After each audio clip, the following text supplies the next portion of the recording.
Yo, what's going on? It's Terrell, Hall of Fame, D-Line, TBKC, and all that other good shh. Let me zoom in a little bit. Anyway, I got a question about the tricolor dogs. You know, tricolor, tri. And where did it come from? What's my theory on where it came from? And I did a lot of studies and deliberations on the thing, and my experience of 20 plus years and knowing how shiesty some people can be and different things that we've learned. And I'm going to tell you this. Probably what you think. And I'm going to put the story together like this. The tricolor was an unwanted gene. It was something that was actually looked at as a flaw. It came out of nowhere. And the reason why it was looked at as a flaw is because the dogs who were supposed to be American bullies, and we know that was the Staffy pitbull mix. So this was not normal to see a tricolor dog. So it was very, very unwanted, you know. And we saw them more and more, and they got popular like other patterns have gotten popular over the years, and then we start taking them because they were popular. But in the late 80s, 90s, the Rottweiler was probably the second most popular dog, you know, in this circle of American culture. You know, the badass dogs, you know, the dogs that represented I'm a tough dog, and a lot of people had them, whether it's the urban community or, you know what I mean, just in general. The Rottweiler was very popular. Now, if you talked about the pit bull was a smaller dog. Even the UKC style dog was a smaller dog. So as we saw the affection towards a 100-pound dog come in, it would make perfectly good sense that we looked at the Rottweiler, 130, 140, sometimes 150-pound dogs, even though they weren't supposed to be that heavy. And we saw our bullies, and the easiest way to get to this type of size was to mix a Rottweiler with with a pit bull. Now think about this. I'm talking about UKC style pit bull, by the way, or Staffy. Now, when you think about it, think about the Rottweiler's features. Very, very robust head, large bone, tons of mass, a slick coat, even though it's not as slick as the pit bull terrier. Now, by mixing these two dogs, what do you think you get? If you would get a dog that looked and resembles a lot like what we consider most of our American bullies, but you would get desired traits that would probably give you 105, 110, 115-pound dogs.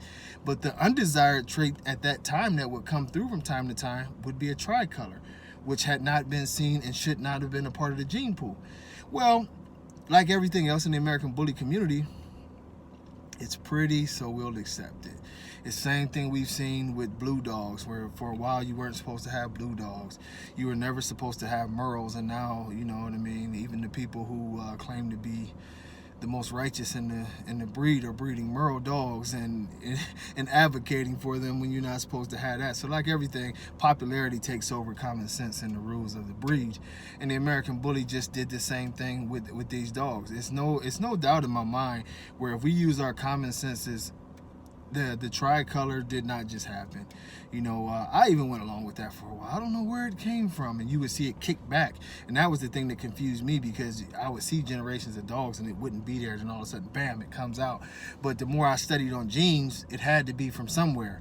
And, you know, the push to make a bigger dog, which we were obsessed with bigger dogs, you know, late 90s, especially early 2000s, it was obsessive with big dogs before the pocket came along. The Rottweiler was the easiest one to tap into. The Rottweiler, the American Bulldog, and when you started to see the reds, it's totally. You look at a Bordeaux and you look at our what we call red noses, and you know what I mean, the Camelot dog. It's the same dog. That's where it comes from. You know, these traits were in those dogs for hundreds of years. So just if you try to take a little bit of it and call yourself, oh, I'm gonna add the size, then I'm gonna breed it back, and we're gonna, you know, cover up some of the traits of this breed. Its genetics are so strong that especially things like colors are gonna start coming through here and there. So, you know, to make it in short, like I say, back in the day, the tricolor pattern was very undesired. It was considered a flaw. It got popular, and without a doubt, I do believe that the origins of the tricolor markings is the incorporation of the Rottweiler into the American bully. You know, you've seen it, and there it is. And along with that, we saw something that was very different, and this is something else that y'all need to think about. These dogs whether it's a Bordeaux or whether it's a Rottweiler, in this case where we talk about this color pattern, these dogs are protection dogs. These dogs have a natural aggression towards people for protection purposes. Not that they're uncontrollable, but they will stand their ground. They will get a little bit, Well, if you think about some of the traits of some of the earlier American bullies, it went directly against the origins of what they were supposed to come from. The origins of what these dogs were supposed to come from were dogs that were dog aggressive, not people aggressive. But we saw a change in a lot of the American bullies, the original American bullies as we call them, that these dogs did exhibit a lot of the characteristics of protection dogs, and these protection dogs were the dogs that were being used for size. You know what I mean? It was just that, you know what I mean? It was just that simple. So no matter which way we cut it, you know, as a community, if we're going to ever start to distinguish our dogs as what they are, we have to be honest with ourselves. And nobody will ever come out the back room and say, hey, I'm the one that added a bunch of Rottweilers, and you know what I mean? But we know that the Rottweiler is a part of this breed. We know that the Bordeaux is a part of this breed. We know that the American Bulldog is a part of this breed.